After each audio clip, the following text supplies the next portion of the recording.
को तो शी शक्ति Thank मिला है। you. आपके लिए शी शक्ति एक वर्ड में क्या, आप कैसे डिफाइन करोगे? शी शक्ति, हाँ. Celebration for the womanhood. Right.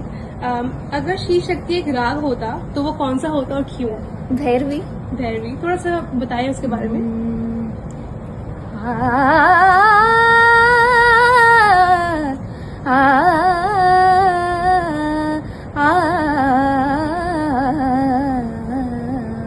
Bhairavi एक ऐसा राग है जो आप कभी भी गा सकते हैं. इसके लिए कोई समय की बाधा नहीं है या फिर एक टाइम लिमिट होता है ना अलग अलग रागों में. इसीलिए मुझे लगता है ये और रेजोनेट करता है. एक औरत जो होती है वो हमेशा 24/7 ऑन ड्यूटी होती है, चाहे वो घर हो, बाहर हो, बच्चे हो, काम हो, हर चीज में. तो मुझे लगता है भैरवी है जो सबसे ज्यादा मैच करेगा. राइट। कौन सा ऐसा सॉन्ग है जो सुनते ही आपको शी शक्ति वाली फीलिंग आती है?